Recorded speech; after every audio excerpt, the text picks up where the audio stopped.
Last podcast on the left is all about the facts. So when Southern New Hampshire University came on as a sponsor, it was time to do some research. Turns out they offer more than 200 online degree programs, and get this, criminal justice and psychology are some of the most popular. Classes have no set meeting times, and tuition rates are some of the lowest in the U.S. Want to learn even more about SNHU? Visit snhu.edu/last. Insurance isn't one size fits all. That's why drivers have trusted Progressive's Name Your Price tool for years. Just tell Progressive what you want to pay, and they'll show you coverage options that fit your budget. Visit Progressive.com to find a car insurance rate that works for you. Progressive Casualty Insurance Company and Affiliates. Price and coverage match limited by state law. Put your right hand in the box. What's in the box? Then stop. Put your hand in the box. I hold at your neck, the gummed your box. It's not fear. Fear is the mind killer. And fear is the little death that brings total obliteration. I will face my fear. I will look it to pass over me and through me.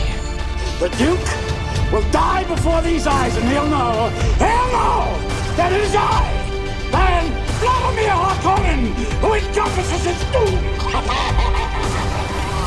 The sleeper awakens. What's the iPad in Dune? What do they call it? iPad in Dune? They kind of do. They have like a... By then they had they have like crystal sheets. Yeah. They have those crystal sheets that they use to store many, many, many different types of filaments of information. No, it's not a fucking iPad because they specifically don't have machines because of the Butlerian Jihad. Is this how we're going to start? Like legitimately? Because it's important to remember.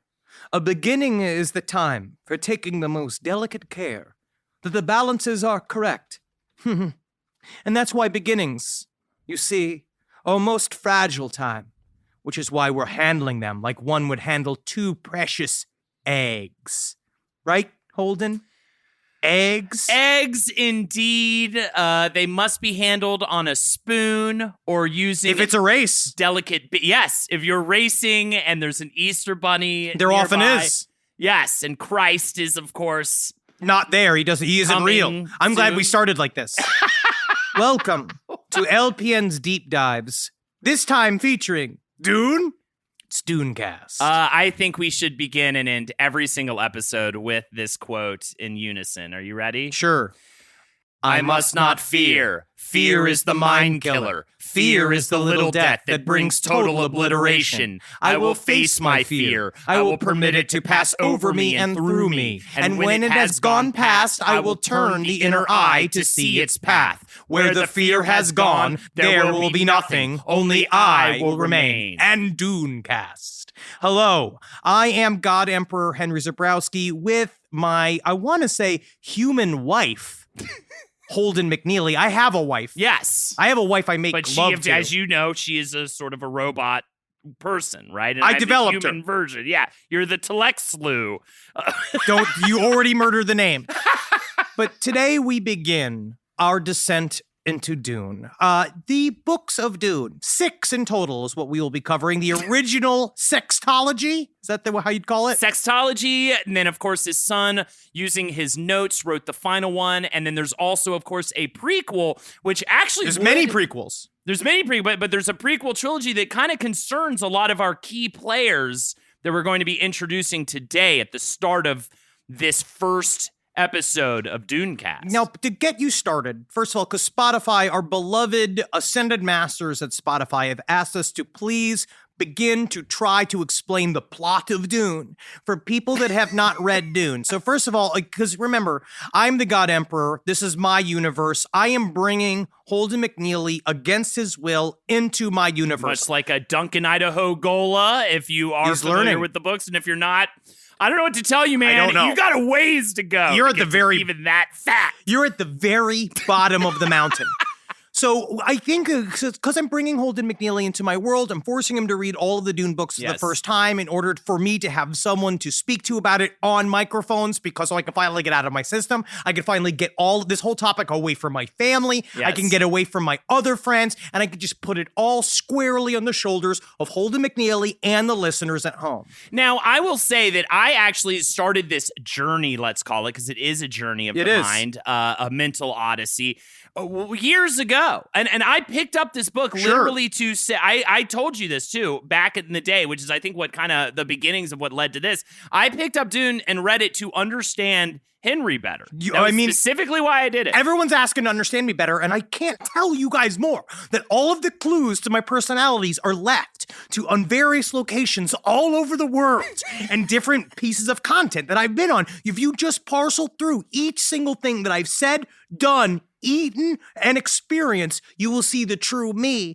but you have to kind of put it all together in a way that makes sense. I had been through extensive stuff for this. I had seen all the comedy series he loves. I got access to his Pornhub history to understand his masturbation. Top search. Worm God. Yep. Fucks big girl. Yep. That's my favorite. Worm God fucks big girl. It's my favorite way to do it. That's how I always just, because I like to challenge Pornhub. Give it to me. Change, see what I like what the comes from the comedy bottom. parody porns. I said the Seinfeld. And he does. Ninja Turtles or whatever. But you sort of enjoy this kind of worm fetish. It's not about the worm fetish. It's about the man inside of the costume. And that's what this entire thing, Dune, is about. Yes. It's about the man inside of the worm costume. But we won't get to God Emperor of Dune until episode 5. So just so you know, it's a little bit more of an intro. We are going to be covering the main book of Dune, Dune 1, over these first 4 episodes.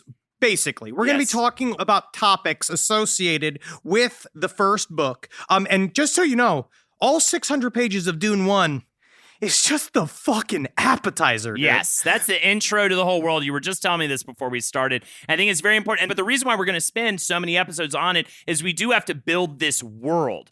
But at the same time, if you just read the first book and you're like, oops. Or congrats. Look at me. I read Dune. Yeah, wow. You're fucking not even close. Like a turd on the tip of an ice cream cone. Technically, you're useless. The book 1 of Dune technically is the best book of the sextology, but it's also just the very beginning. Yes. Because the real story of Dune does not begin until book 2. Yes. So just to kind of set the scene, Dune 1 begins with a very tenuous transition between 2 houses deep in space.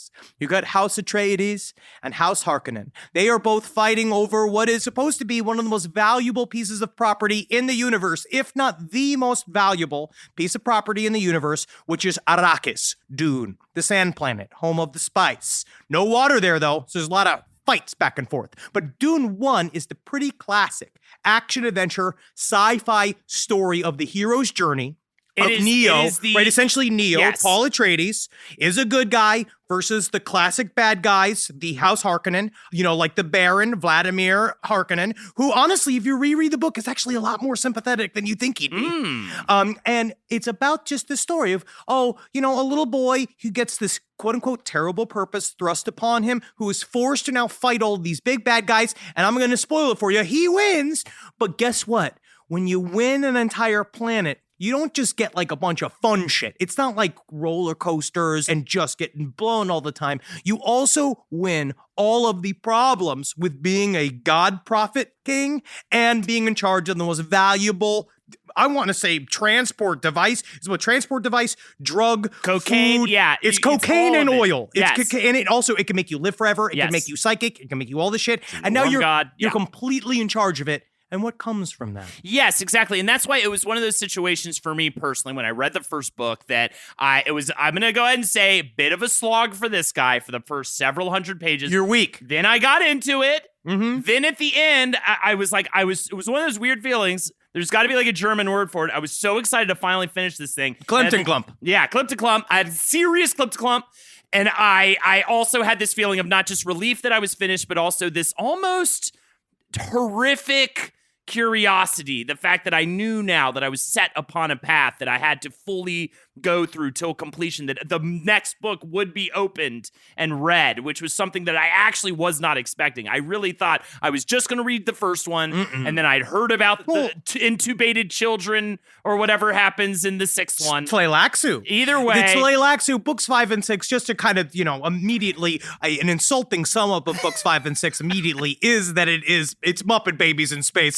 But we'll get to there. But also, the first book really is the classic hero's journey and is the most structurally like a normal big sci-fi book. epic, right? Yeah. And it is A New Hope. I was saying to you earlier, it's like Dune is Star Wars A New Hope, but then instead of like moving on to Empire Strikes Back, like Messiah and everything after it is like 2001: A Space Odyssey, right? We get done with the how fun and great the Messiah is in book 1. Yeah. It is done, which is also why I was so specifically attracted to Dune. But I wanted to understand like the idea of like getting into the head of a superhero. If you read The Maker of Dune, it's another collection of fun essays by the author of Dune, Frank Herbert. I don't know if we've even said his name. The best beard in sci-fi next to PKD. It's him, Philip K. Dick. Holy shit, that's a lot of friction. If they were to kiss each other, what a fucking stinky campfire that would be. How much cocaine would be shared between their nostrils? Frank Herbert was a famous teetotaler.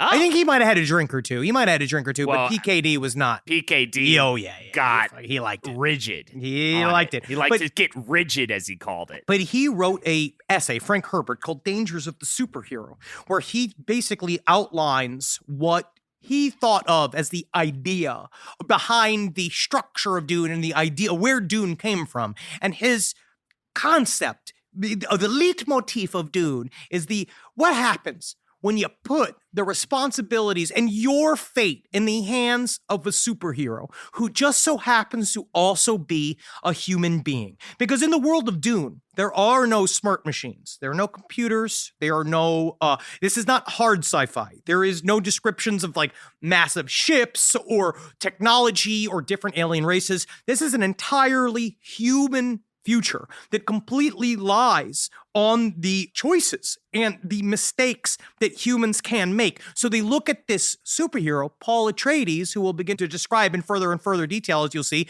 I love him, but he's a child. He begins the entire series as a undernourished 15-year-old boy that has this sort of, he has godhood put on him from a bunch of people, essentially a system of space eugenics, because that's what the Bene Gesserit are doing. Yeah, I mean, you say the words Bene Gesserit, that's a whole giant can of worms. Talking about the whole humanization, though, of a godhead before we even get into the Witch Women's Guild. A Witch Women's Guild is important because we might get into the Witch Women's Guild today. We have to talk about Jessica Paul's mother, who, spoiler alert, is a member of the Bene Gesserit. She's spicy, too. Just from the descriptions. Do you get horny from books? That's an excellent question. I think there are definitely moments I have been horny in books.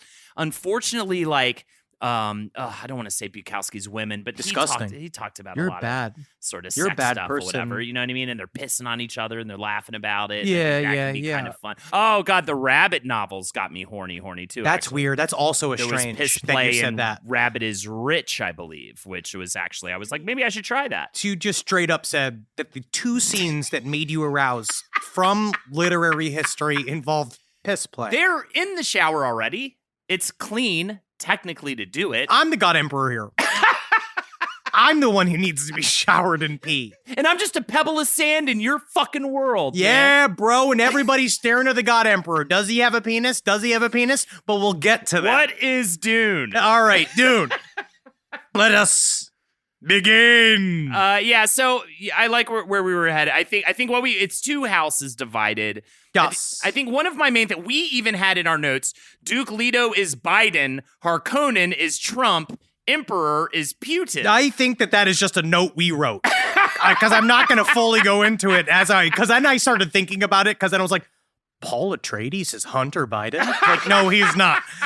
So that's not really there. Okay. It is more about, but maybe remember why this. we said that is just that Leto seems to be a wiser sage, less indulgent, more... Well, let's break it down. Break it down. So the planet Arrakis has been kind of fought over for many generations. When we arrive at the very beginning of Dune. Iran, essentially. It's. I would say, well, because Frank Herbert says the spice is not oil, because in my mind, I always considered there's a lot of ecological and economical themes in Dune. Oh, and I also want to say, again, at the very top of this, we are not English professors. We are not book reviewers. We are not literary theorists. We are just here to have a good time and talk Dune. I am packing an average 6 inches that I have never gotten complaints with, but I am in no way an expert in sex or books. He's not, definitely books.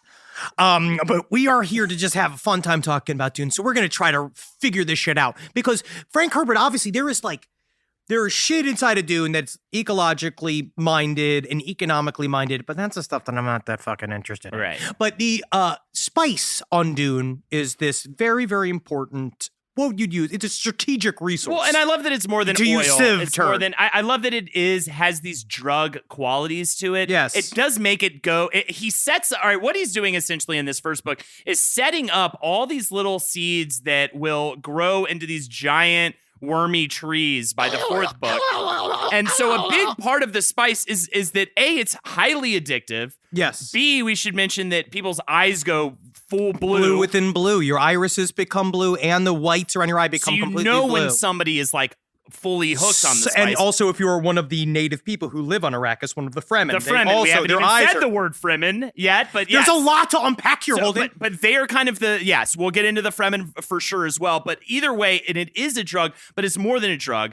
I mean, I guess you could almost liken it to peyote or it's something everything like that, where it opens up your consciousness. Yes. It can take you to new layers to a dangerous degree, much like someone would go insane if they ate too much of the of that acid, brown ayahuasca acid or something like that. That's actually a fallacy. That story, the brown acid actually it was bad acid. And he said, don't take it because you won't get high. It's not very good. Yes. But then people were like, fuck, man, when they told them not to take it.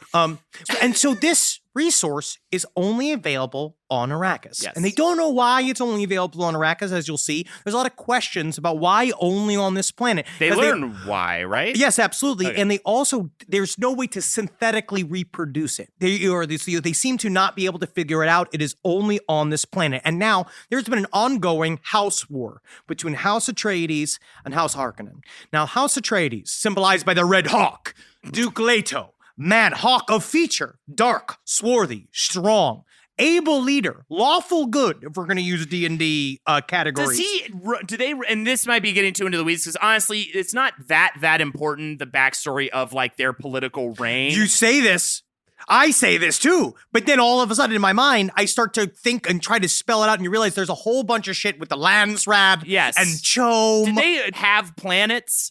Where are they coming from, like, in terms of before? Because, okay, what you need to know is House Atreides and Harkonnen, who we'll describe in just a second, they've been button heads and kind of for a while. And the Atreides live on the beautiful planet Caladan, which opposite is the of Arrakis. Absolute opposite. It's got, rainforests. It's very temperate. It's gorgeous. They live in these big sort of what they describe, these big lodges. It sounds really nice.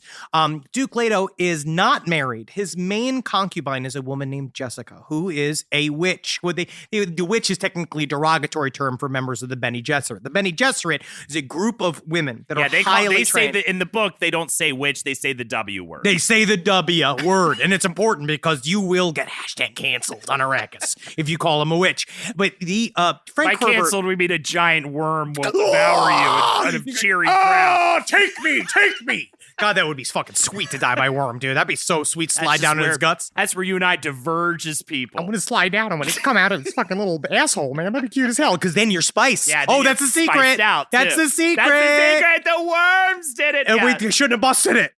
This podcast is brought to you by Squarespace. Squarespace is an all-in-one website platform that helps you stand out online. Yes, that's right. You don't have to smash your face with a hammer. You can just start a business. It's got everything you need on Squarespace, from securing your domain to building a professional site and showcasing your work all in one place. Let's say you want to show everybody how you can carve your ribs out of your lower abdomen so that you look more like a Ken doll. That's amazing. You can bring your vision to life with AI-powered design design or curated templates, plus flexible editing tools that helps you create something that truly reflects your style, especially if you are somebody that is trying to corrupt the young men of America. That's what Squarespace is really going to help you. Squarespace makes it easy. It makes it easy for you to put all that together, and you just go to Squarespace and do it all. Thanks, Braden. Head to squarespace.com/left for a free trial. And when you're ready to launch, use offer code LEFT to save 10% off your first purchase of a website or domain. Hey there, everybody. Is your cell phone bill too much money? Are you getting that bill and you're like, hey, what is this? I can't believe for what? For 5G? Are you crazy right now? $100? I don't even barely got any bars when I'm just sitting in my living room, okay? You don't have to deal with that anymore. Are you ready for this? $15 a month. That's right, $15 a month on Mint Mobile. Yeah, baby. Get their wireless plan, because they're just sitting there on the T-Mobile 5G network, and it's just $15. Your whole life, you're just paying all this money every month. You're like, why? Where's it going? It's going to these phone companies that are robbing you. So go to Mint Mobile. Let them help you talk to your mom. So get your new wireless plan for just $15 a month. Go to mintmobile.com/LPOTL. That's mintmobile.com/LPOTL. Cut your wireless bill to $15 a month at mintmobile.com/LPOTL. That's it. There's no catch.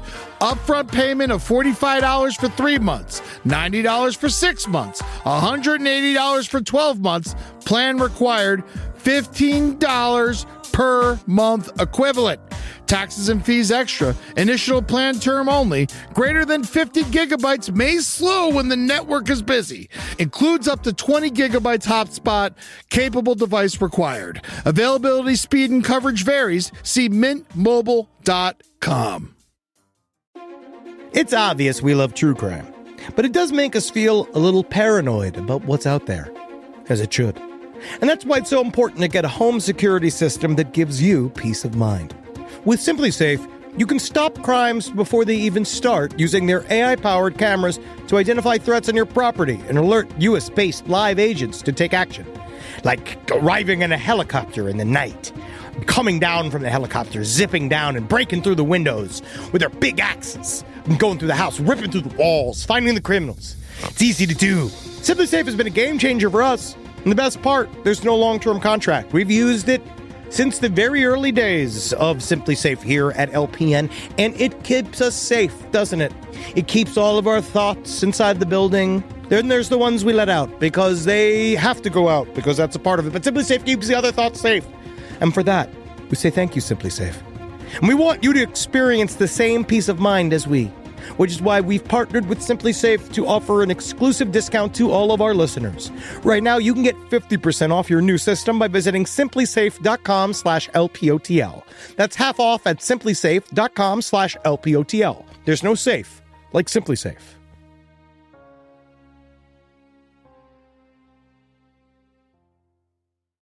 But Frank Herbert, love him to death, right? This is a guy, very smart. Don't look too deep into his politics. But he as a man, he's handsome. We look very similar. He is same body, great body. Loved his wife. But the man loves strong women. And that's what I think is nice about Dune, is that Dune has this ribbon through it of very strong, very capable, very dangerous women. Yes. Duke Leto has essentially been assigned by this group, Bene Gesserit, right? Which is they essentially control all bloodlines. What they're trying to achieve balance, because the Bene Gesserit say that their jobs are politics, which means they go and create, using a series of these Bene Gesserit trained women that they marry and position in high places. And what they do is they take their progeny, all of their children, and their goal is to create what they say in their mind, this thing called the Quitsack Haderach, which is essentially, it's Neo, right? It's a dude Bene Gesserit. Okay, which is, and it has to be a male. It has to be a male. The thing, and normally they're popping out girls. They're only doing girls. But what happened is that Jessica fell so deeply in love with Duke Leto and knew that the only thing that Duke Leto wanted in this world was a son. And with the first human impulse that starts at the very beginning of Dune, you see that not only is the generations of control that the Bene Gesserit have held over many different houses of the Landsraad, which is the union of all the different planetary houses. They've held this power for so long, and it was done over in a simple act of gushing inside. Now, my question is this. Can the Bene Gesserit just choose what the gender of the baby is? Yes, they have total bodily control. And no one explained to them that it's a construct. No, they know it is. They are not. Okay. No, the Bene That was a Gesserit. tray. That was Oh, thank you. No, it's a saying. Oh, you're trying to throw to me? Yeah. You're trying to fucking throw to I'm trying me? to get you fucked up. Oh, right you now. want to get me fucking crazy? I have a lot of coffee today. I mean, I will say, by the way, coming from, I think, not the same place that we're looking at gender nowadays, gender actually does come into play in a huge way. I mean, even in the 4th book with the all-woman army. And that's sexy as hell, man. This is just sort of like what I've always wanted. The idea of being a god emperor in charge of all of these like buxom Amazon warrior women. Yeah. That's like my fucking sweet spot, And there were thoughts towards, that's jumping away ahead, but there are thoughts towards having an all-female army and as how that is superior to an all-male army based on kind of notions about male and female, which is fascinating, kind of an interesting thought. We'll get to it, but Leto experiment. 2 specifically said men are too emotional to be good warriors. Yes. Which I think is very interesting. Same thing with the Bene Gesserit. So Duke Leto. And don't worry about the fact that he just said Leto too. We're not going to worry about that at Oh, all. yeah, Shay. There was another. It's so hard. Don't talk about this shit. But so Jessica's in love with Duke Leto. Yes. She lets him gush inside and she gives him a son, Paul. Now, Paul was not supposed to be born.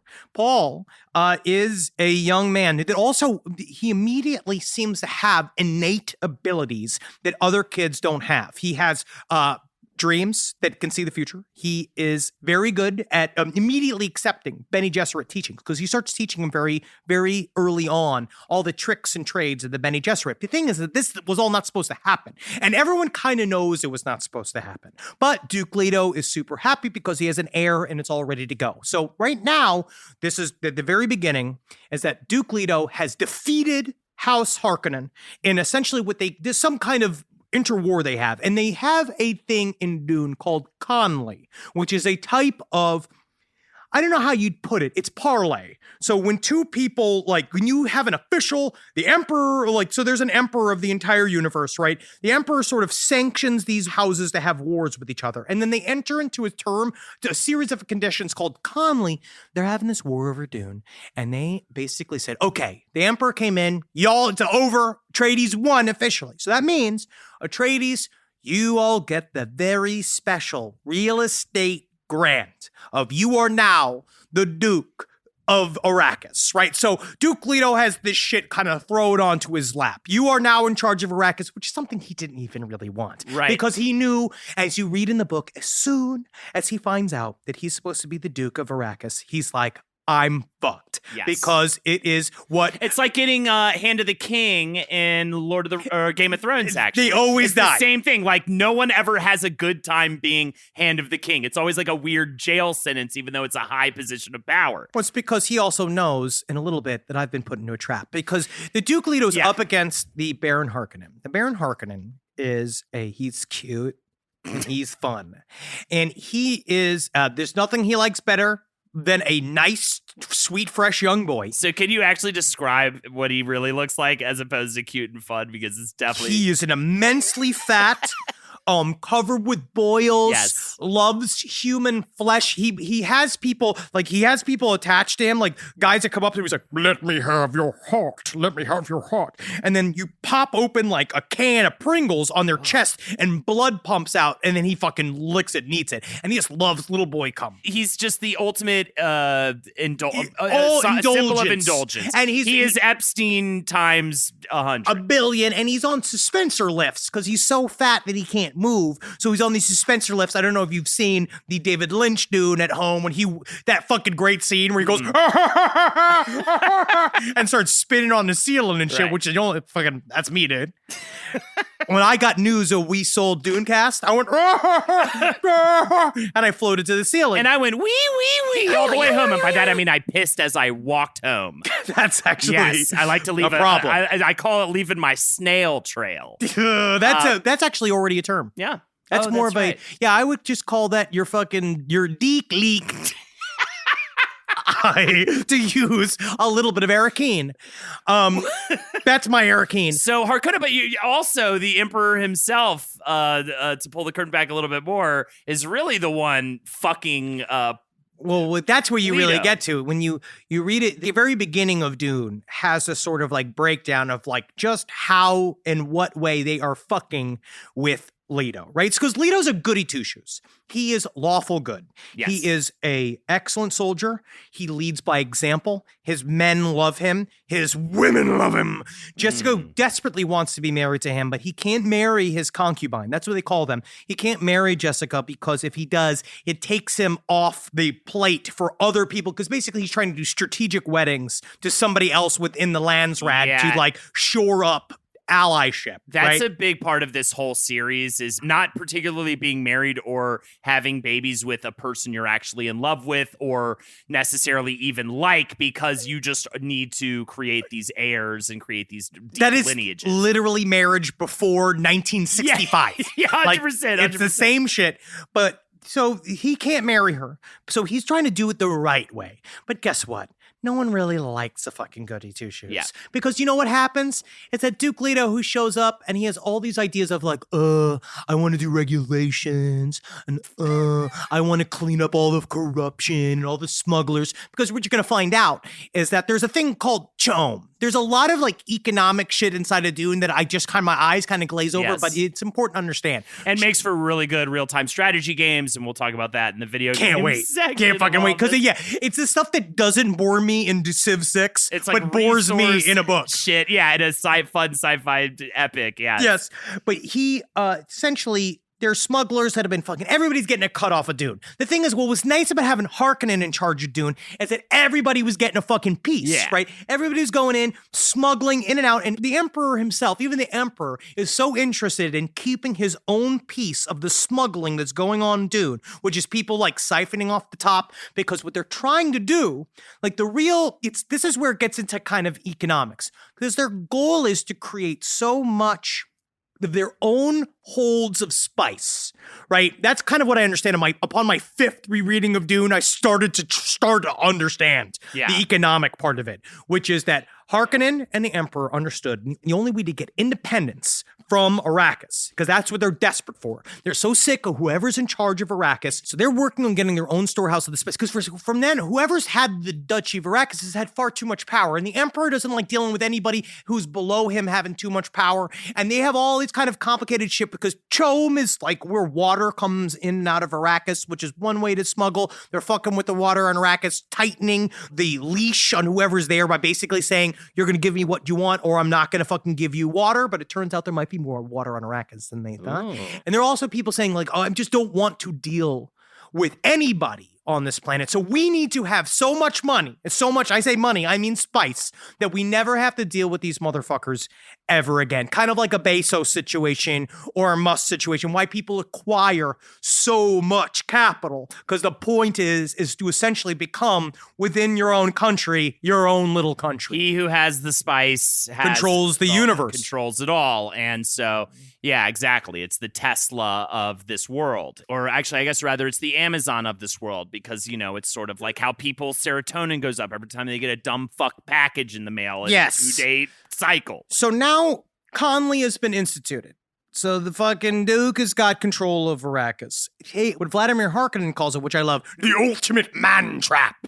Because he knows that he has the Leto deep in his hands. Because the one thing that starts at the very beginning of the book, they're all just talking about how Duke Leto's just dead. That he might as well be dead. And meanwhile, I was like, that guy's alive. No one seems to give a fuck about Duke Leto. This is where I want to kind of come in and talk about the difficulty for me of the opening pages of this book. And a thing that I have to wrestle with, I think, throughout a lot of different sections of this book, and now I kind of love it about it, is that a lot of it reminds me of dream logic. Yes. Like, Leto is in this situation he knows he shouldn't be in, and yet he's just going forward with it. And as much as everyone's like, you know you're fucked, right? And he's just like, I am, but I'm just gonna keep going forward. It's like being in a dream where you're like, why am I even in this haunted house? I know the house is gonna kill me, but I'm here because I'm in a dream and I'm like trapped in the dream's momentum. He's also never had a challenge that he's never not surmounted with his wit, his honor,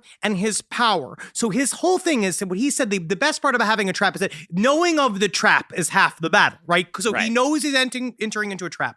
But what he doesn't understand, I think that now, this current rereading of it, is that he's not in Harkonnen's trap. He's in Jessica's trap. And he never knew that he was, but Jessica never thought of it as a trap. Right. She never thought that her love for him would actually be the thing that doomed them. But in a way, they thought that when Leto would show up to Arrakis, because again, like the end of Dune 1, it starts with the good guys winning. So the good guys have won. So there's this like kind of flickering thought that being like, okay, finally, somebody who has some sense is going to be taking control over this very important part. Somebody's going to finally go and do all the things that they need to do. And Jessica, I think, is almost in her way, kind of like, I feel this. I feel like, and even though I'm wise with the Bene Gesserit feeling, I know that, like, well, maybe if anybody can see his way out of this bullshit, it's him. It's my Duke. My Duke will figure it out. But she doesn't understand that when she gave him Paul, she fucked up this whole thing, because now we're back to Paul. Paul, the very beginning of this book, is dreaming. He's there. He's asleep in his bed. Little Timothy Chalamet. Yeah, I was about to say, imagine Timothy Chalamet sort of reciting Shakespeare in his sleep. Yeah. I used to summer in Italy every year. That's my Timothy Chalamet. My Timothy Chalamet ding dong impression. It normally involves someone who is too hungry to stand. Another important little tidbit that I didn't catch on to till later is like this actually exists in a far future of our actual world. Like they comment on actual history on Earth. They talk about literature from, before times. Because yeah. between now and what is our Earth, there was a thing called the Butlerian Jihad, which is a fun name, but the whole thing was about... But Larry! Jihad it! That's great. Save that. That was, yeah. Save that for your album. Let me repeat the joke, because I feel like most of you guys didn't get it out there. Larry! I have an hard time seeing you guys at the lights, but I'm pretty sure I should have heard louder laughter from the audience at this point in my stand-up special. Larry! Larry! He is having this dream. Timothy Chalamet Ding Dong is actually really good casting for Paul, because he's supposed to be 15. He's supposed to be small for his age. He's clever afoot. And his whole thing is that I would put him as a neutral good because of what goes on in his future. He looks up to his father. He loves his father.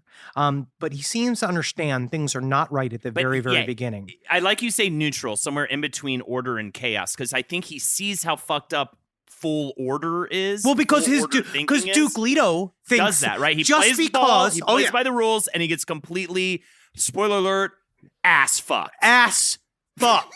Because he was a goody two-shoes. And when you find out it's in this world, especially in the world of Arrakis, it's dangerous, man. Yeah. And it's not good to be the one person that's trying to like bring everything back to a quote-unquote normal, because there are a lot of people that lose money when things are brought to a quote-unquote normal. And I don't know what that's remotely comparison to. I don't know what you think. What is that like? Story of this country, which again, I know it's like a dumb analogy, but I think it's why we had that analogy in our notes, because it really is that way, right? Like the moment you see someone come into power who has actual decent intentions, or you think they do, they just get, either way, they get fucking steamrolled by the billionaires that have been incessantly profiting off of it's the whole thing where how fucked up it is. All the smuggling on Arrakis is not a bug, it's a feature. You know what I mean? Yeah. It's a built-in part of it. It's supposed to be a corrupt place. So this guy is a fucking mark. Paul, though, is living a life that he was never supposed to live. And the very beginning is that he wakes up to his mother, big bucks of mother staring at him. God, Jessica's so hot. I mean, honestly, and Rebecca Ferguson in the movies are a fucking, fucking cutie patootie as well. But they look at him and he knows something's up. He's immediately thrown into the world of the Bene Gesserit. Now, Paul was not supposed to get any of this training. He was not supposed to be taught how to use the voice, which we'll talk about in a later episode. He was not supposed to know how to truth say, which is one of these other things. These are all Bene Gesserit things, abilities where like he can see when people are telling the truth. He can tell he can watch your every move, kind of like the way Sherlock Holmes used to do, where you could tell like somebody's like profession by the way they walk and shit like that. He's that type. He has that skill set. And he immediately is tested by this Reverend Mother, which you'd see excellently parodied in Henry Zebrowski's The Characters on Netflix. Where he has to put, this is where the scene where he puts his hands in the box, right, to find out whether or not he is a human or an animal. So he is threatened by the Gom Jabbar. It's a great, one of my favorite scenes in all literature, where he is sitting there, he is forced to put his hand in this box. The Reverend Mother, like, who is essentially Jessica's fucking boss, shows up with this thing called the Gom Jabbar, which is essentially like a thimble with a needle on it that she presses to his neck, essentially saying, you move from your hand from this box, I'm going to stab you in the neck. You're going to be fucking dead in a second. And he's just like, oh no, because it's Timothée Chalamet. And so he puts his hand in there. He experienced such an incredible amount of pain, right, that he thinks that his skin is boiling and ripping from the bones. And he's screaming, I must leave it in the box. It reminds, have you ever seen those red ant bags? Yeah, dude. That you have to, I can feel it myself. Like, I feel the pain myself when I think about it. Fucking sweet. But he puts his hand in the box. She threatens to get him, but because he doesn't remove it, it shows that he is a human and not an animal. Because an animal would go as far as to chew their own leg off to take themselves out of a trap, where a human can see that it's not in fact a trap at all. And that when he removes his hand from the box, his hand is completely fine. And he's like, what? What? Was his fucking yeah, he becomes Tim the Toolman Taylor immediately and starts hosting a show Tim on Allen Arrakis. should have been Paul Atreides. But this is my one thing in Dune. The reason why I love Dune is because I am not, I don't know if you can tell, I'm a bit of a contrarian. And people would say that sometimes I'm just like not a lot of fun. Like, I don't like what other people like. That's what makes me super cool, right? Right. It's super. I'm too edgy for life. You're my mean devil friend or whatever. Fucking, I like the villains. Yeah. I've always been that way since I was a little kid. I've always liked the villains more than the heroes. I think there's a lot of people like that. But I always sided with whoever looked the most evil. I love them. But this is a series where I love the heroes because they are not pure heroes.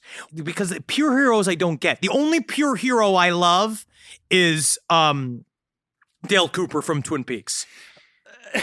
That is the only pure hero. And where even he has, he goes to the dark side because he's the only one who can handle the dark side completely yeah. because he's so pure on the inside. Yeah. This shows immediately that there are hinks within this idea of creating a Neo. Because as soon as that Paul shows that he's a human, it's the first sign of, oh no, is this the aforementioned Quetzalcoatl, right? Is this the one? Is this the kid? Because everybody's mad at Jessica.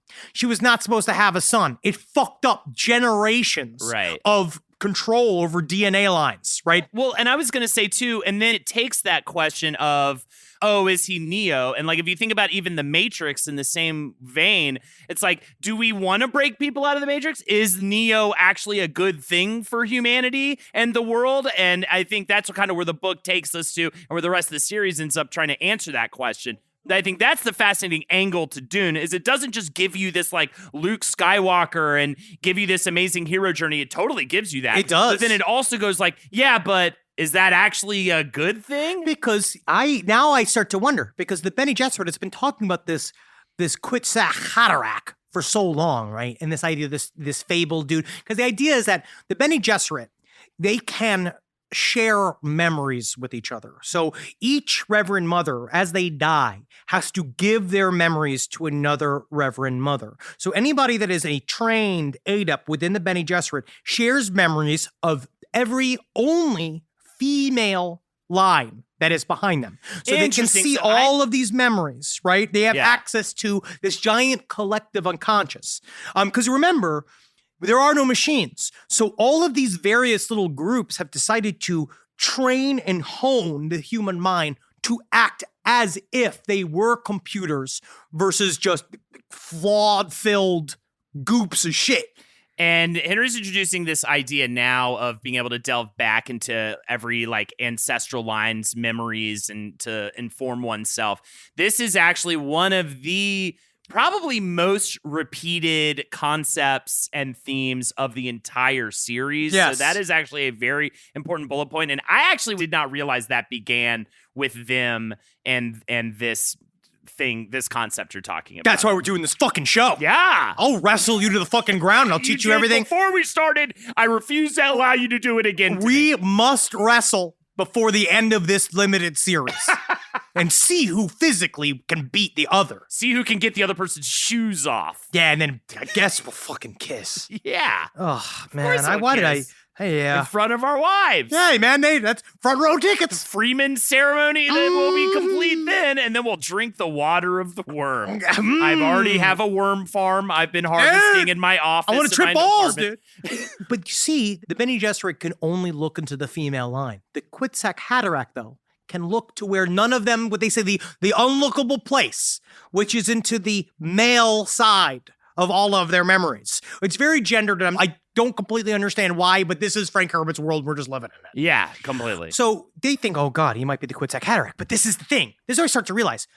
They wanted this Quetzalcoatl fucking Haderach. They've been talking about this shit for generations. They've then got one on accident. And then they're super pissed about it. They don't want the Paul. They're very mad at Jessica for doing this, especially at the very beginning. What does their prophecy foretell a Quetzalcoatl Haderach doing? I think that they Like, thought, why are they afraid of it? because of how powerful this person is. The prophecy is how powerful this person's supposed It'll to be. steal their shine. But what I don't think that they understood is that when they created a Neo, why do you think you'd be able to control Neo? Right. You created the most powerful entity, quote unquote, in the universe. So now you also expect him to be this like funny, like do whatever the fuck it is that you say. Yeah. No, because Paul is immediately, he's a little brat. Right? Again, also perfect for Timothée Chalamet Ding Dong, right? He's a little brat. And he's immediately just being like, I resent what you have all thrust upon me, this terrible purpose. There's your hero, ladies and gentlemen. There he is. I don't believe that I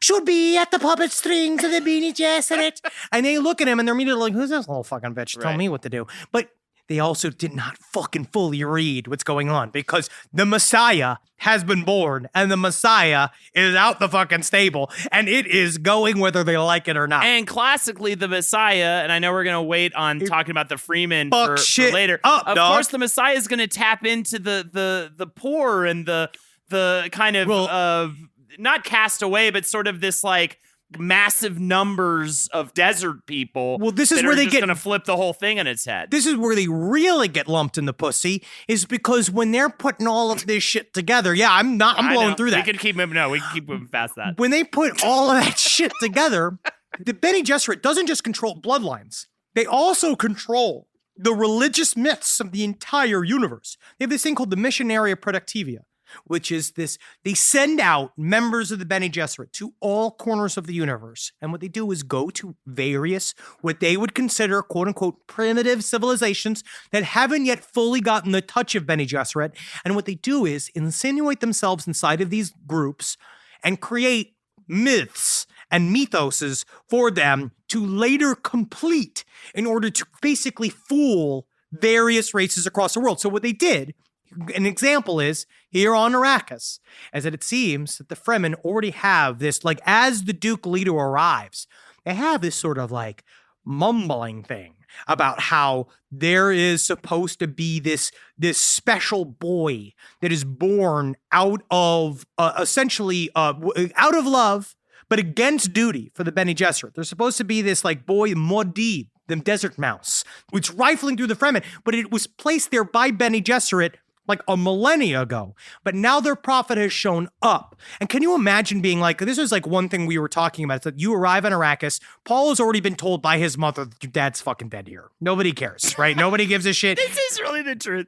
And one of the most weirdest things that throw you off right at the very beginning is just like what you think is the main character, totally the Ned Stark, right? I hate to make too many It's Game of fully, Thrones. it is very I much hate to make Ned too Stark. many Game of Thrones, but he's just the lamb for the slaughter. And you think he's like, I guess you kind of know Paul's the main character, but if you don't know, like I didn't fully know. I thought Leto is going to do a little bit more in this whole thing. I thought he'd get more fights in. Because he seems like a fucking badass. And I use with beak and claw, we will rise above as hawks among lesser birds. Yeah. That's my favorite toast. I do that toast at home. Fantastic. I love it. You think he's going to do some crazy shit. But man, he got fucking giddy got, dog. Yeah, in this weird way, though, too. Because Frank Herbert can never just have him be stabbed in the back. But that's the best part about Frank Herbert. He's got to have like a poison capsule in his teeth. Oh, we'll get there. It's so good.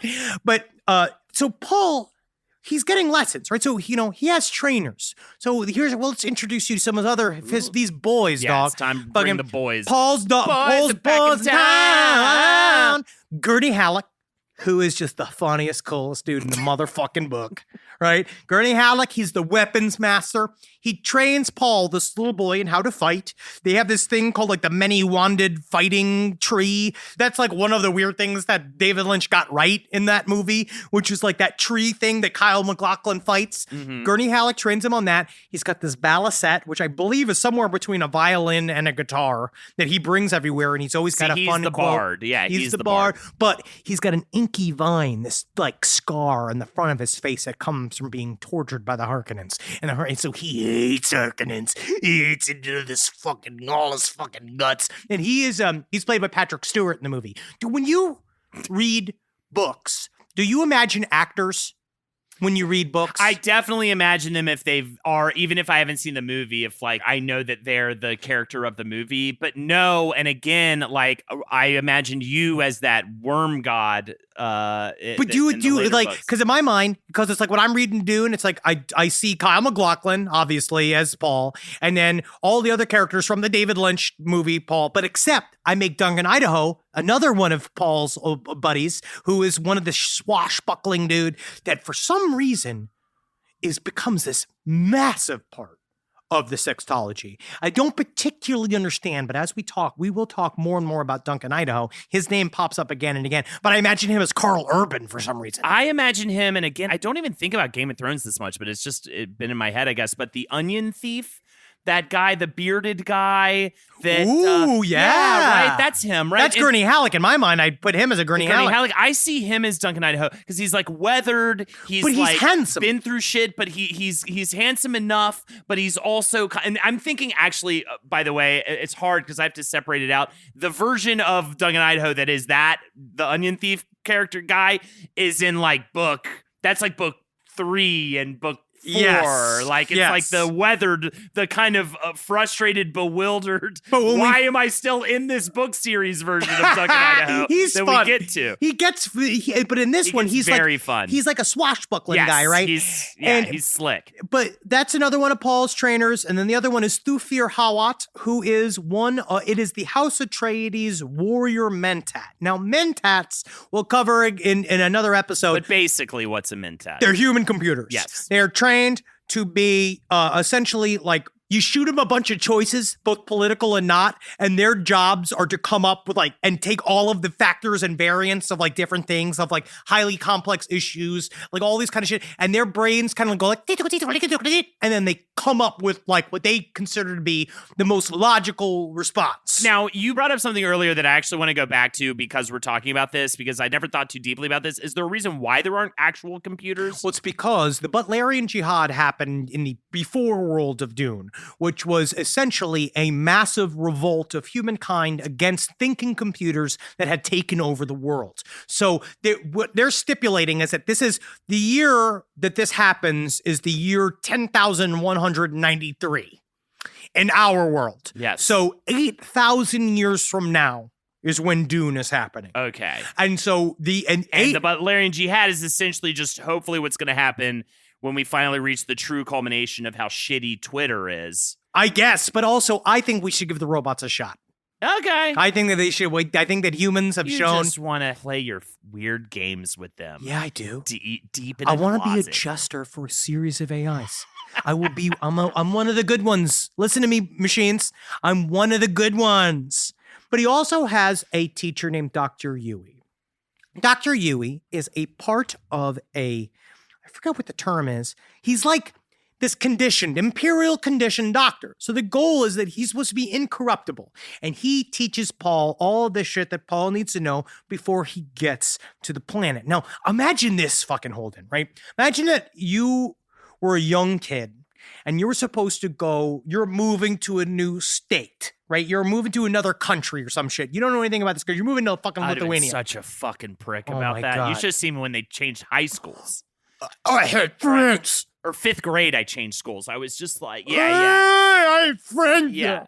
I don't want to, Daddy. This is what Paul does. Yes. But imagine you showed up in a place that you don't know, you don't speak the language, what's going on. And not only are they, like, everyone's kind of running scared around you. You're 15 years old. But then they show you footage of murals inside of caves that look just like you, that have been painted, that by people 1,000 years ago that say, this is going to be our prophet that's going to lead us to actual ownership of this planet one day. Can you imagine the head trip of being 15 years old and literally they're like, yeah, some of these cave people for some reason think you're a god. And then he has to like, oh, Daddy, I wish it wasn't so. I wish to play with the spheroids and Kaladin. But actually, in the end, he kind of gets hardened. That's why he's truly his Duke. Well, you got to go out to the fucking desert, bro. That's Get what fucking happens, hard Dad. up. Fucking rips you up. Hardened in a couple ways because he also does get that Channy. nut out. Yeah, Channy. He loves that Channy. So that's Paul's basic team in the very beginning. Yes. And then we'll slowly meet, because the thing about the Harkonnen team. Who else do we need in Harkonnen? Harkonnen, we've got. Well, we got Pitter. Yes. Who's the fucking.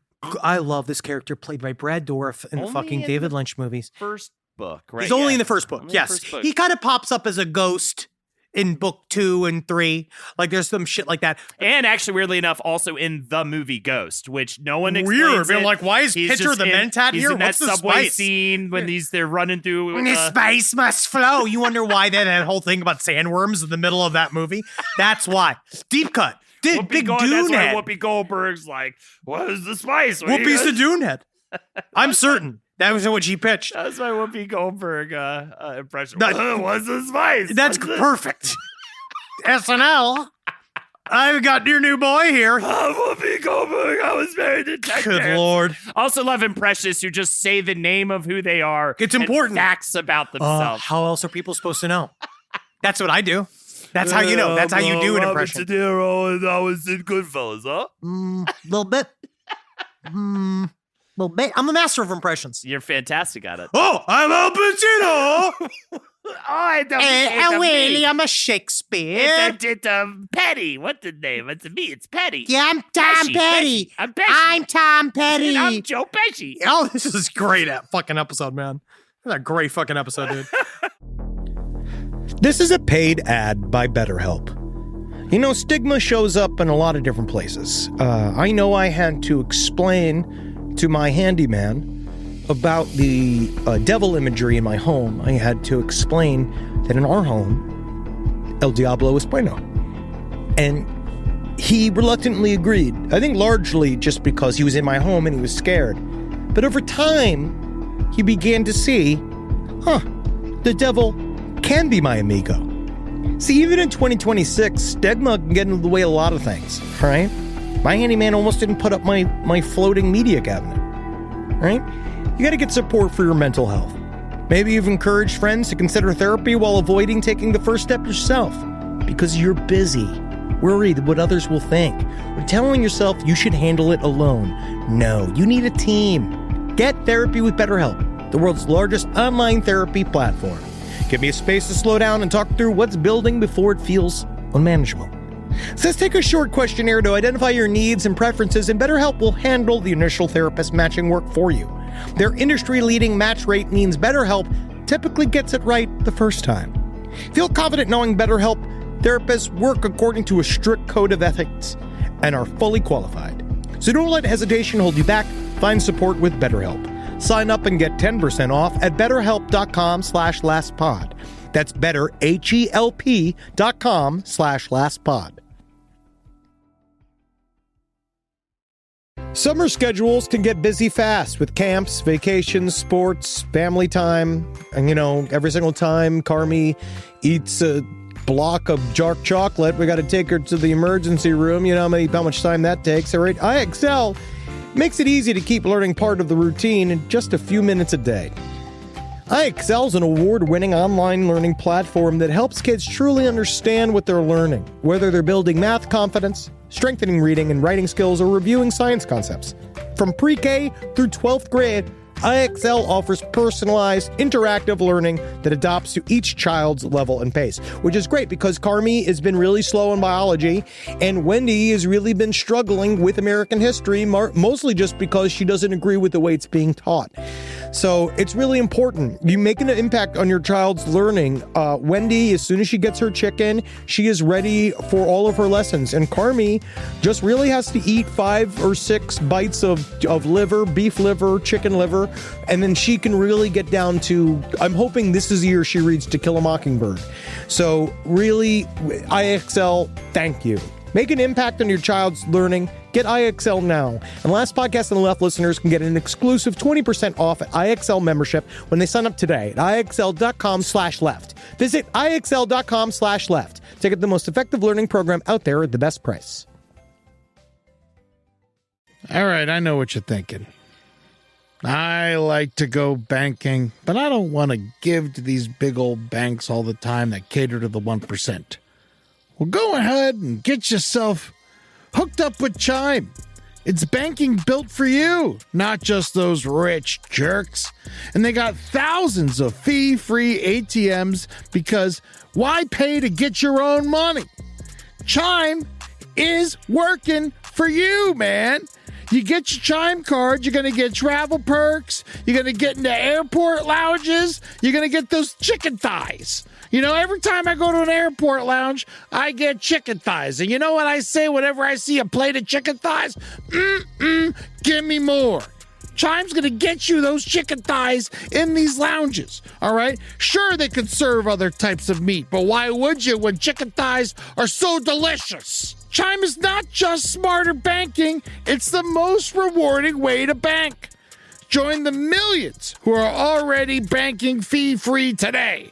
Head to chime.com/left. That's chime.com/left. It only takes a few minutes to sign up. Chime is a fintech, not a bank. Banking services for Chime Card provided by Chime's bank partners. Optional products and services may have fees or charges. Stated cashback for Chime Prime only. No minimum balance required. For more information on travel perks, go to chime.com/disclosures. But then there's also Fade Routha, his nephew. Now, one thing about Baron Harkonnen is Harkonnen's nephew, yeah. Yeah, the Fade Routha is he thinks that his own nephew's very sexy. And they really hit that, because what's weird is the book shows Harkonnen is like almost sad about what he has to do to Duke Leto, because what we are now going to find out is that Duke Leto has what's called a feint within a feint within a feint, which is also a term that comes up in Dune quite a bit, where he is ready to get Leto's goat. He hates how handsome Duke Leto is. He hates how much everybody fucking respects Duke Leto, because Baron Harkonnen does not care about respect or anything. All he cares about is money and power. And that's all he wants. It's really strange how all of this really is about money, weirdly. And what's funny, though, too, is that, like, and again, this speaks to that kind of lame analogy at the very beginning, is like, that does kind of remind me of our former president. This is like, he's got this money, he's got this stuff, but he'll never be pretty. And never be pretty, never be liked by the right people. And like, that's always what's just going to be at the heart of all of the dumb, shitty, petty stuff that it's just do. Interesting, but how in the first book, Harkonnen is labeled as like the villain of all villains, right? But he actually has sympathy for Leto. And he has like these like weird moments where it's like, because technically he has this like way in. So what he has done is that he has corrupted Dr. Yui, who has these conditioning, this imperial conditioning, which is supposed to never be broken. He's supposed to be incorruptible, but they've managed to get to him, which he says, every man has his lever. Which I think actually is very true. You can break a man. And we're talking about mental games here. We're not even talking about bribes or anything like that. Like, it's literally just them. Well, he's got his wife. Basically, he's been torturing Dr. Yui's wife for a very long time. Now it comes back. Oh, this is the problem with us having wives, Holden. Well, and it gives us something to lose, dude. This is our problem. We are giving our enemies levers because we allow ourselves to feel love. Any person in Dune that loves dies. I was about to say, love is the catalyst for all shenaniganry. In the entire book. Every I literally single wanted thing. to say Got It for Dune. I was going to say it should just be called Dune 4, The Fifth Element. It's true. That is what it should be called. It's really true. It is just the key to all chinks in the armor, let's say. There's something about this idea, because Frank Herbert, again, married, loves his wife. Obviously, loved Brian Herbert, didn't beat him with a fucking stick. Right. But also, he is just saying that love makes you weak. That every single time you love, you're distracted. Your head's on you're not on the proper swivel. But that makes so much sense because all of this is just a bunch of different groups. The Bene Gesserit, Harkonnens, the Emperor himself. Everybody is just a bunch of different groups trying to plan out the next, 3,000 years of a human existence. And guess what the problem is? Is that when you decide in this idea that I can accurately predict the future of how humans will behave, you find that it doesn't work out like that at all. Living in New York City, the books. It is when you go to New York, the first thing you learn is everything's out of your control. And as soon as you try to control the way your day is going to go, you just get slammed in the face. The opposite at the moment but as long as you're willing to just kind of go with the flow, the spice flow, then you may prevail. Very good turn. So very good Yui, bringing it back. Bring right? it back to Spike. Very good. Right? Yui now is he regretfully too. He's in this shitty position where he does not want to do this to Leto. He does not want to. But he is now in Harkonnen's pocket. So Harkonnen knows that, all right, I have this. I'm going to get Duke Leto. I'm going to get my ultimate revenge. I am going to go in. Now that he's doing his fun little games, he's taken over Arrakis. I'm going to go. I'm taking Arrakis back. I have what turns out to be the full backing of the Emperor, because that's also sort of a reveal that the Emperor, even though he loved Duke Leto and even admitted to his own daughter, I wish that he was my son, he also can't let Duke Leto fuck with his money or fuck with his spice. So, and he knows when it comes down to it, we got to get this fucking guy out of there. He believes up to a point he can control Harkonnen, because Harkonnen really does, in his way, have simple tastes. He just likes money, violence, human blood, boy dick. He loves boy dick. And then when you find out is that he promised Jessica, so he's going to flip him from the inside, and he has promised Jessica to Pitter, which is not good, because Pitter's like, I will show her all of my different machinations of pain. Disgusting in these books. They will see when she goes into my pain chambers what shall happen to Jessica, her luscious actually, let's body. go back to the boy dick, because I'd rather be in boy dick right her now. luscious than globes. Hider. I want to see the points on her globes point towards me. But Harkonnen also, and the problem is that Harkonnen, he's looking for Paul. He wants some of that. He wants a couple slices of that 15-year-old boy. But that PD, that Paul dick. Paul dick.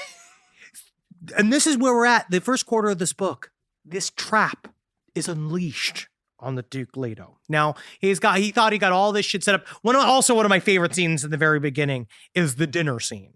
When he does that first, because Duke Leto is very much like JFK in my mind. Because when last podcast did the JFK series, it's one thing we kept saying, he's the most murdered man who ever lived. There was just so many people trying to kill him in any one go.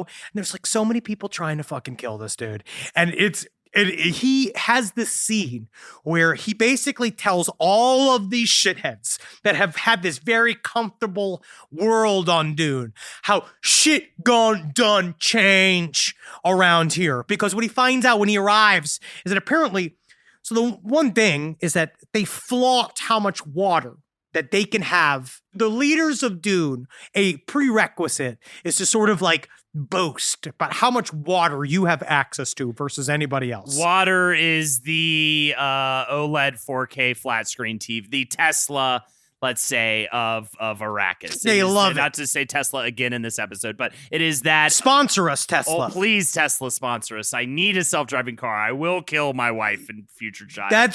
Give him a self-driving car. He cannot be driving. But it is that ultimate luxury item, the fancy Nike shoes of Arrakis is water. But basically, he found out that they would take the extra water from this party, and it was common courtesy for them to go and sop it all up, because they do this kind of ceremony where they pour water on the ground, and then one of the Fremen housekeepers will go and sop it all up with a rag, and then charge people to get a drop of it where she would squeeze it into their mouths. And he was like, fuck that.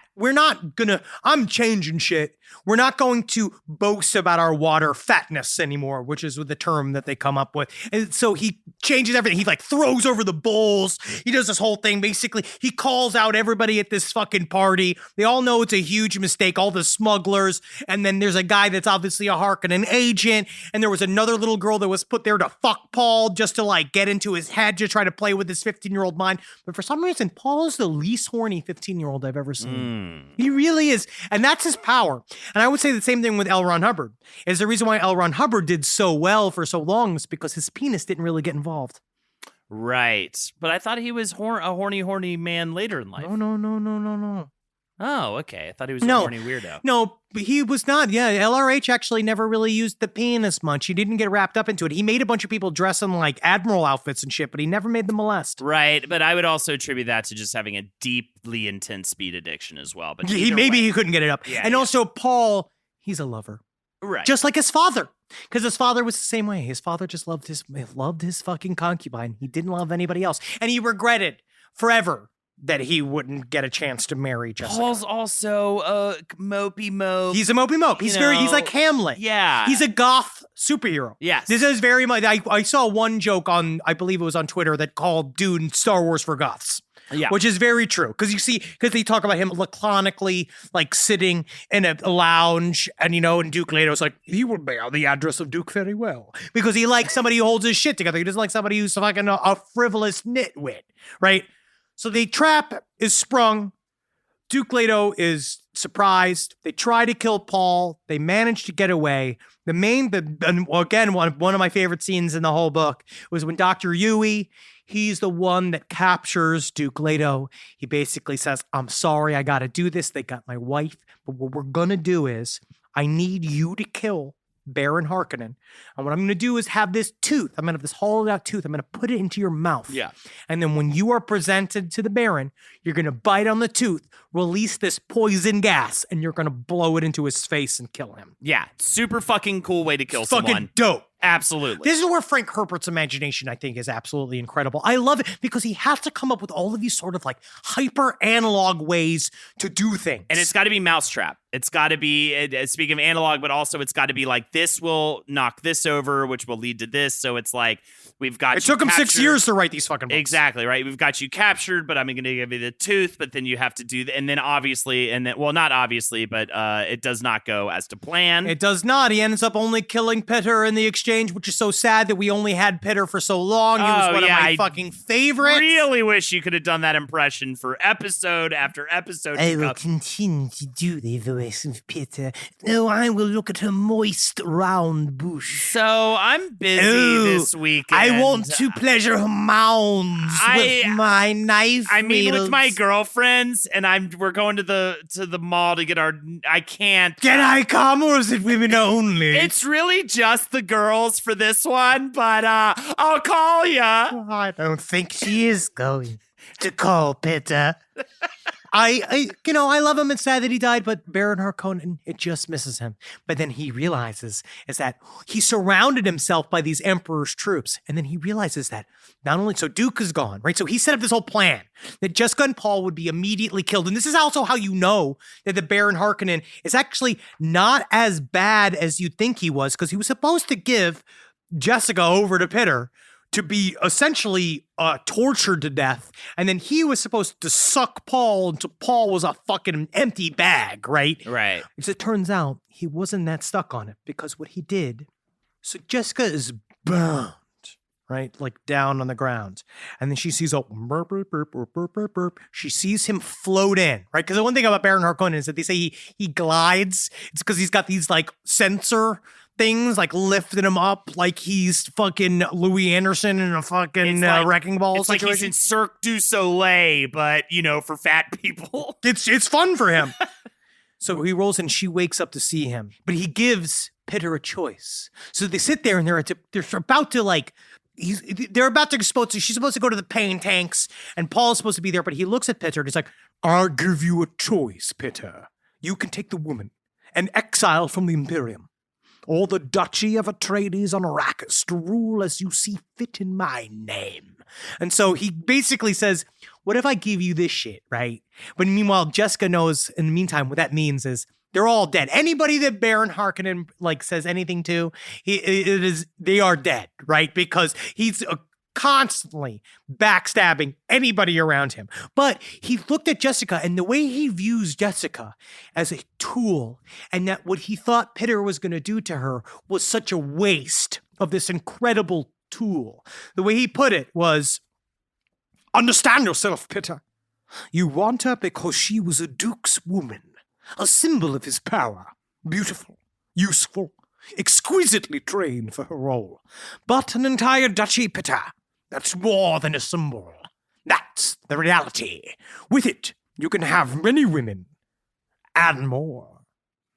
So what the fuck does he do with Jessica? He fucking gives them they bound Jessica and Paul, and then they do the thing that every overconfident villain always does. Right. Which I think is on purpose. Leave them for dead. Basically, he says, we're going to go, we'll drop them in the desert. The desert's going to handle them. They don't know anything about the desert, but they don't understand that Paul's actually been highly, highly trained to deal with the desert. So has Jessica. They already had a meeting with Liet Keen, so we're going to talk about next episode, who is the planet ecologist, who is a off-worlder dude that has insituated himself so deep into the Fremen, studying Arrakis.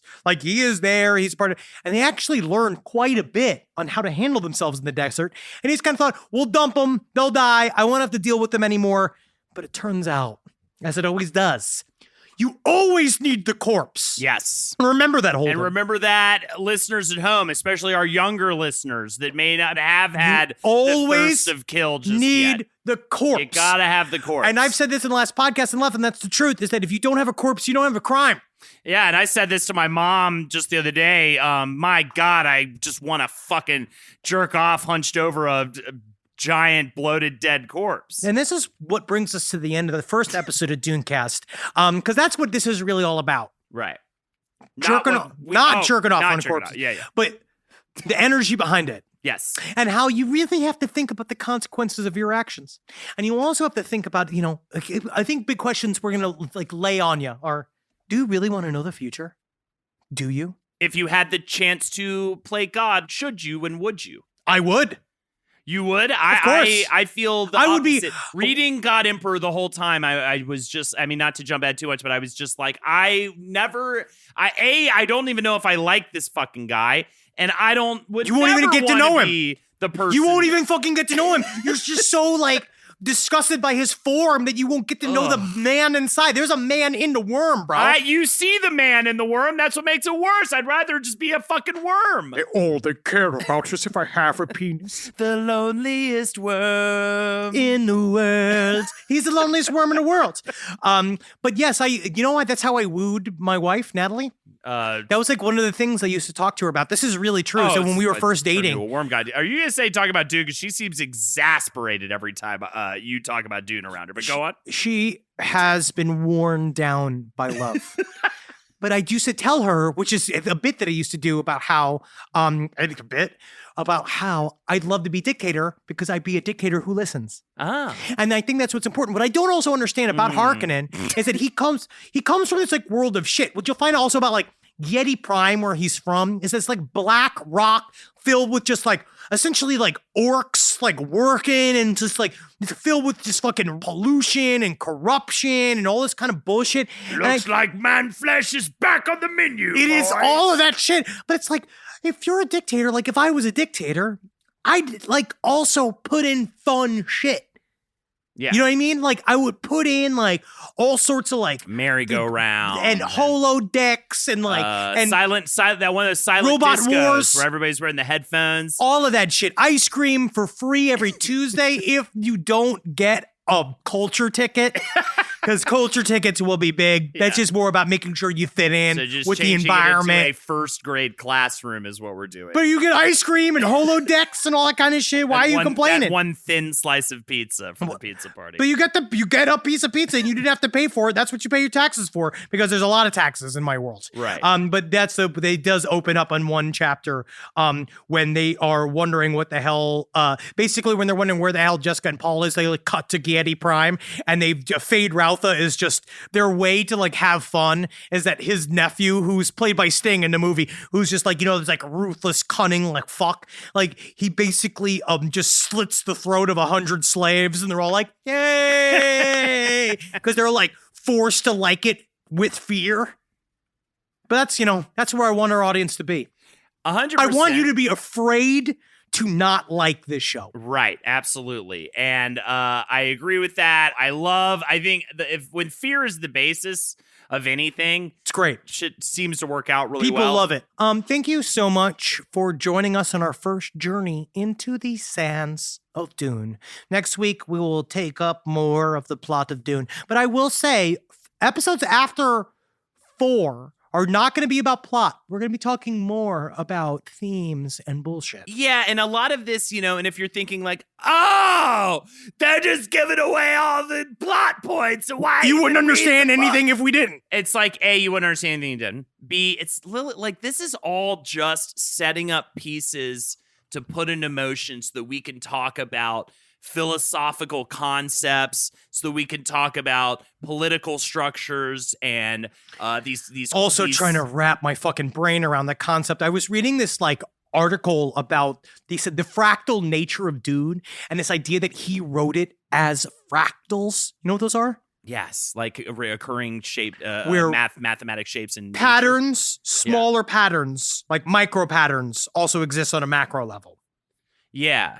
I see that because it'll be difficult to understand. He also, not to bring it back to dreams too much, but again, I think that he purposely has, especially as the books go on, I don't think it's like bad writing or laziness either. He's constantly cycling back to these concepts. It's on purpose. And adding more to them. And again, I think that big one is that past sense concept of being able to have all of your ancestors' memories inside one person, and how that makes you transcend being one human being. And how even as a child, you're also like an old woman, and you're also this, that, and the other at the same time. But what happens when that's you're a so repeating focused, thing. But what happens when you're so focused on listening to the quote unquote memories of the past and also visions of the future that you don't take the time to live in the present? Abomination! Dancing on the knife! But thank you so much. We will be back next week with more Dunecast. All right, let's close it out with the proper way.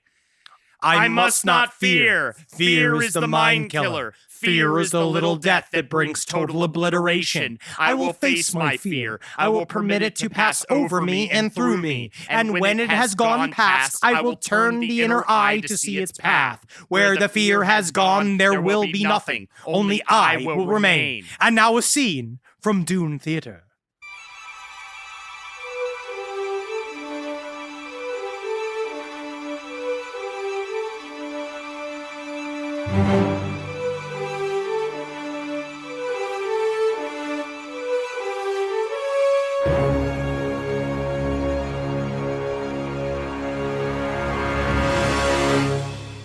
The scene opens with Jessica having just left her son Paul in the hands of the Reverend Mother, Gaius Helen Mohiam. Paul, put your right hand in the box. From the folds of her gown, she lifted a green metal cube. She turned it, and Paul saw that one side was open, black, and oddly terrifying. What are you going to do to me, Reverend Mother? I hold at your neck the Gom Jabbar, the high-handed enemy. It's a needle with a drop of poison on its tip. Oh. Don't pull away. You'll feel that poison. How did you trick my mother into leaving me alone with you? Here's the rest of it. If you withdraw your hand from the box, you die. This is the only rule. Keep your hand in the box and live. Withdraw it and die. What is in it? Pain. Oh, sorry. Yeah, just need to do a little vacuum in here, Friendly neighborhood janitor, don't mind me. Paul, this is to determine if you're human. Be silent. Pain throbbed up his arm. Sweat stood out on his forehead.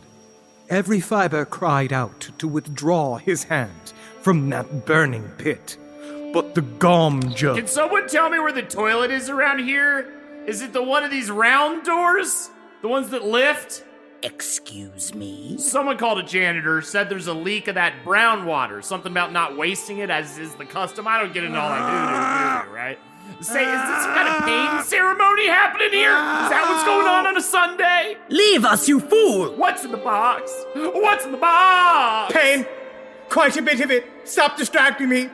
Fear's the mind killer. Yeah, I know a thing or two about pain. I'll tell you what, my wife Linda left me for the dog trainer. The dog left me for fucking Linda. It's actually much more painful to listen to this janitor talk about his personal life than leaving my hand in this box. If I had to choose between the two, I'd definitely choose the magical pain box any day. Am I being nagged here? Is that what's happening? I read all the books. I know how the game works. That's how I got Linda. I did a magic trick for her at a nightclub. Now I'm here. Look, I can tell you guys want me to go. I can tell your eyes are screaming, get out of this room, janitor. So much pain. I'll do just that. You know how many toilets are in Caladan? I'll give you a hint. It's a lot. So let me let you go. I'll get out of here. But I'll tell you, if anyone's a human, it's Paul over here. I know him when I see him. Pain. Pure pain. Nothing. Please. Please let me take my hand out of the box. Enough! Cool Wahad! No woman child ever withstood that much.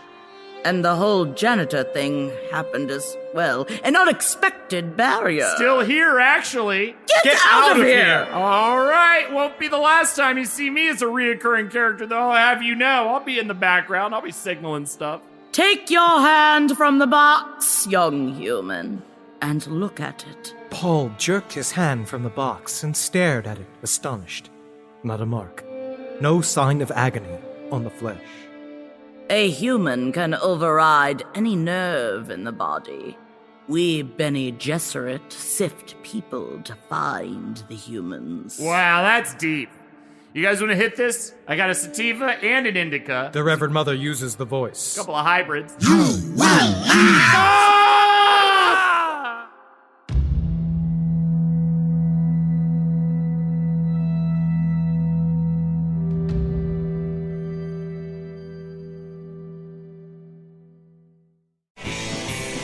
This show is made possible by listeners like you. Thanks to our ad sponsors, you can support our shows by supporting them. For more shows like the one you just listened to, go to lastpodcastnetwork.com.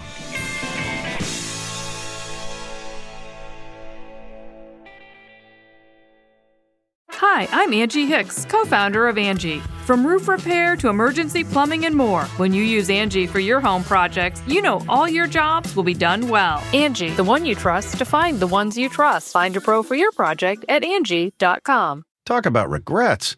We all know someone who's been in a car accident and said, I don't need to call a lawyer, only to regret it after their pain and damages were worse than expected. When someone hurts you, you deserve to be compensated fairly. Morgan & Morgan is America's largest injury law firm, fighting for the people for over 35 years. Injured? Visit forthepeople.com/podcast. That's forthepeople.com/podcast. Their fee is free unless they win.